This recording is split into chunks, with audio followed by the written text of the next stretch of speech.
My name is Vorath, Senior Intelligence Analyst for the Galactic Dominion Survey Division, and I am going to tell you about the single most embarrassing miscalculation in the 3,000-year history of our organization. It started with a planet, not an impressive planet, not a frightening one, just a wet, loud, messy rock orbiting an average star in a completely forgettable corner of the outer spiral arm. The survey drones flagged it as Class 7 habitable, oxygen atmosphere, liquid water, primitive multicellular life, standard stuff. My colleague Drenn looked at the initial report and actually laughed. "Vorath," he said, spinning his datapad across the desk toward me. "Look at this. They have dirt. Actual, unprocessed, biological dirt, covering most of the surface, and they are living in it." I looked. He was not wrong. The dominant species, which the survey team had labeled Homo sapiens, were building their little structures out of chopped-up trees and hardened earth. They had no energy shields, no orbital defense grid, no gravitational dampening technology. Their fastest vehicles ran on the chemical combustion of ancient compressed organic matter, which, I want you to understand, is approximately the same as powering a warship by burning old vegetables. They called their planet Earth, just Earth, as in the ground. They named their entire world after the dirt. Drenn laughed for 3 full minutes. I filed my preliminary report.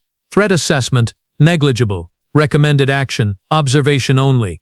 Estimated time to spacefaring capability, 400 years minimum. The committee approved the assessment in 6 minutes. That was the fastest approval I had ever received. Nobody argued, nobody requested additional analysis.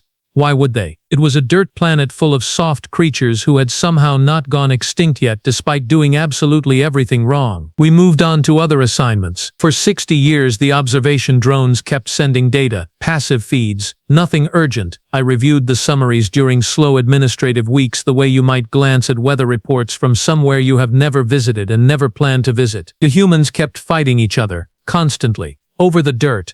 They fought over which patch of dirt belonged to which group of them. They fought over invisible lines drawn across the dirt. They invented hundreds of different belief systems, several of which specifically instructed them to stop fighting, and then fought about those too. "You know what the real problem is," said Drenn, reviewing the same feeds one afternoon.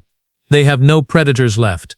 They killed everything that used to eat them. Now they have nothing to do with all that aggression except pointed at each other." I considered this.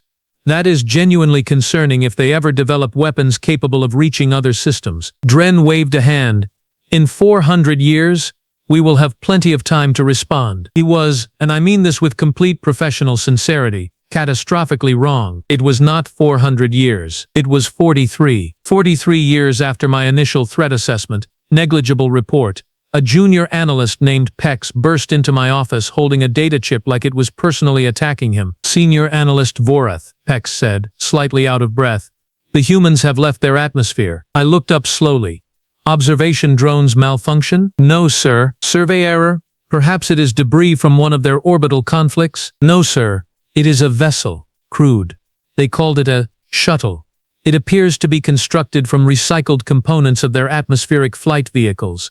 It is held together with, and I am quoting the drone translation directly here, bolts and prayer." I stared at him. "Sir," Pex continued, his translator filaments twitching with obvious discomfort. "They reached their moon, and they seemed excited about it." "They were excited," I repeated. "They broadcast the event to their entire planet. Hundreds of millions of them watched. They were crying. From the stress of witnessing such primitive engineering? From joy, sir. Apparently." I pulled up the drone feed myself. I watched the grainy, low-resolution recording of a biped in a bulky white pressure suit stepping onto the surface of their moon.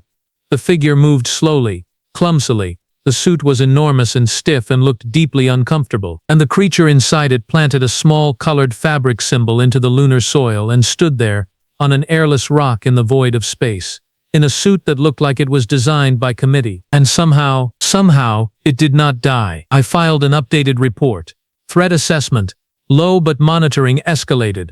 I recommended increasing drone coverage.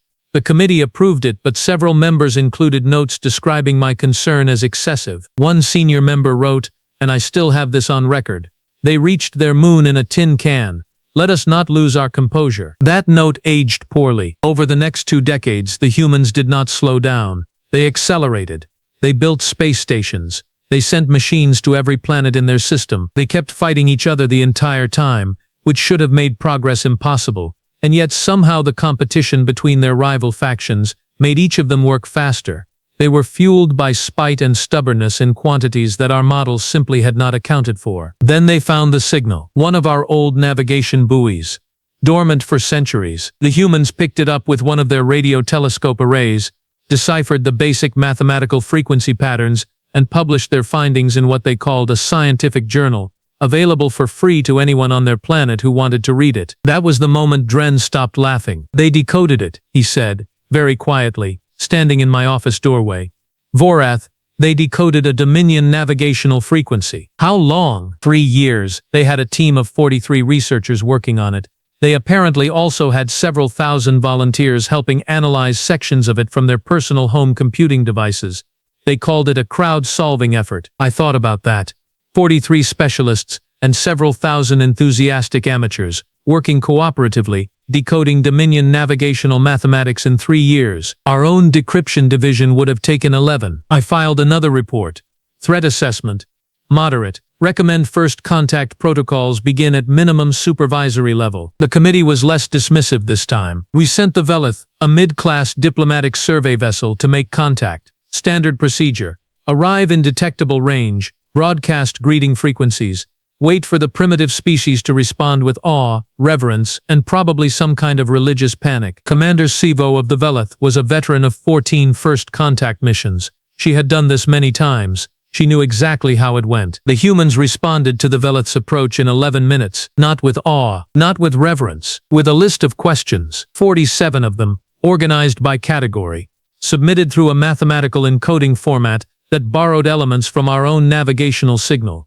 They had adapted our frequency just enough to make it bidirectional. In 11 minutes, Commander Sevo transmitted the list back to Central Command with a note that said, simply, "I don't think standard protocol applies here." The 47th question on the list was, "Are you the only ones, or are there more of you?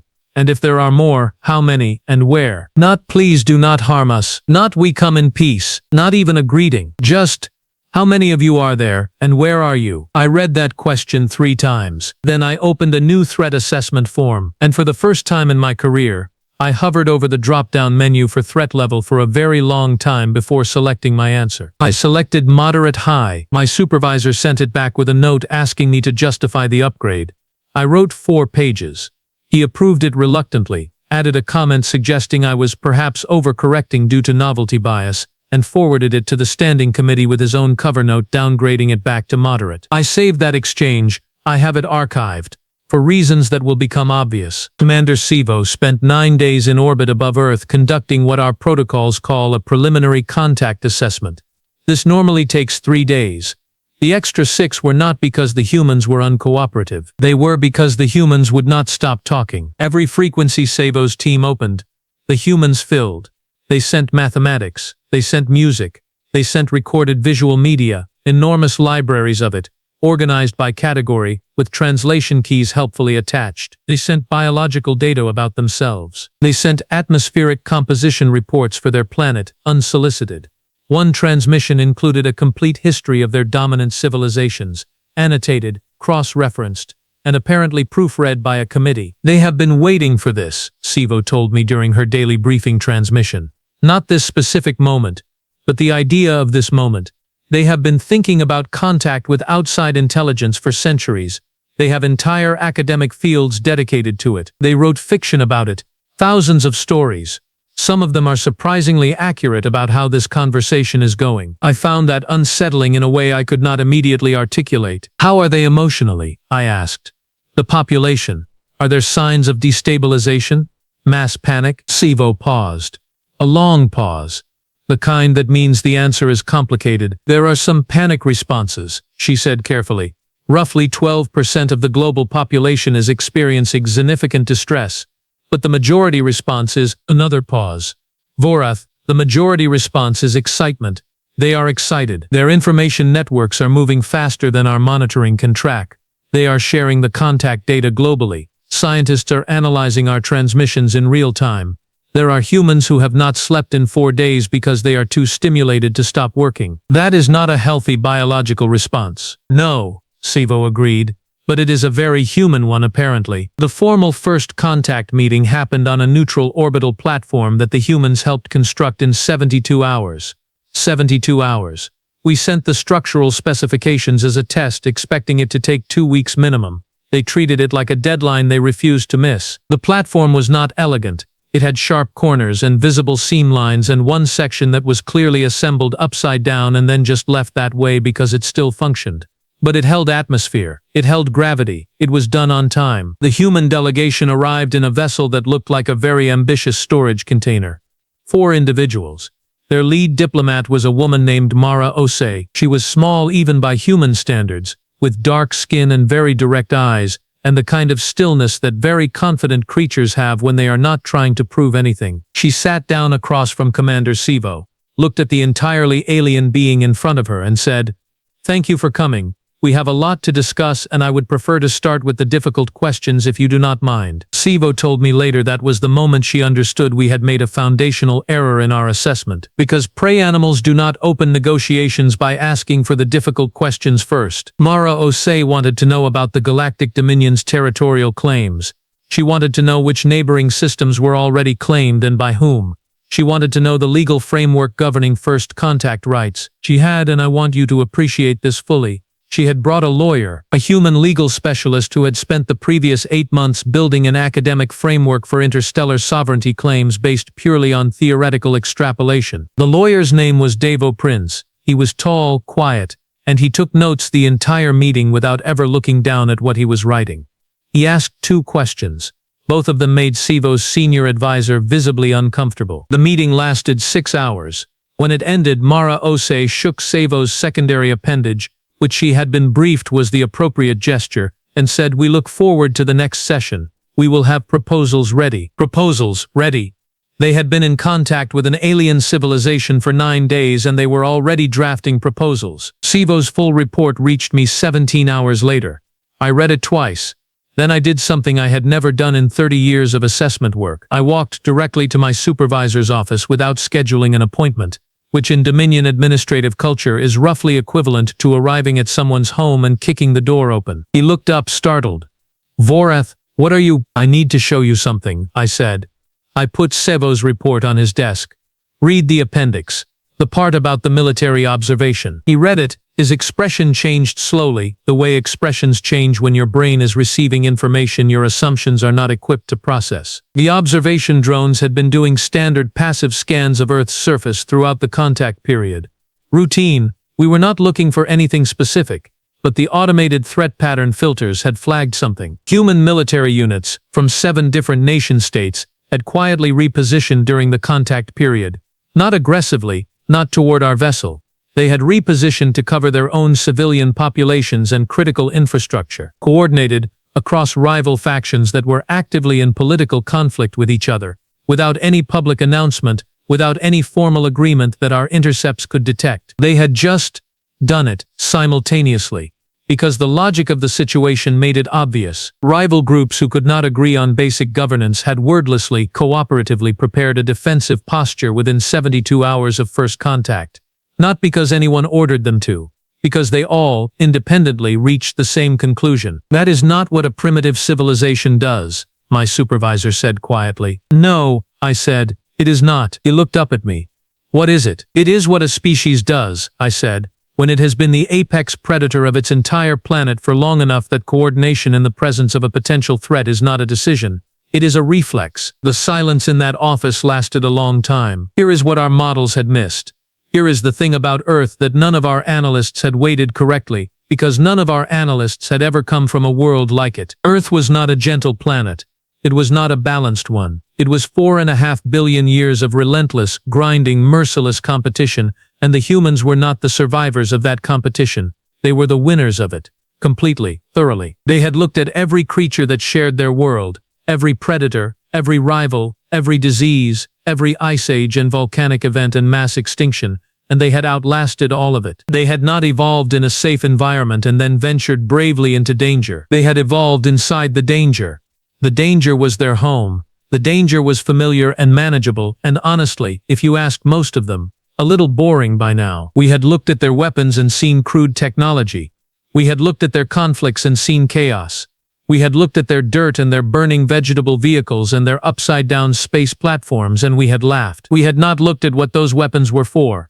We had not asked why a species that invented music and mathematics and legal philosophy had also, in the same historical period, developed the ability to end all complex life on their planet several times over. We had not asked what kind of creature looks at that capability and chooses to keep going anyway. Mara Osei's proposals arrived at our diplomatic division 48 hours after the first meeting. They were thorough. They were reasonable. They were written in 3 languages, including a formal attempt at our own, which had errors but was fundamentally comprehensible after only 9 days of exposure. And buried in Section 4, Subsection C, in language so calm and measured it almost did not register, was a clause noting that Earth's legal delegation considered any territorial claim within their solar system's boundary as subject to renegotiation, and that they would appreciate clarification on whether the Dominion maintained any such claims before the next session. Not a threat.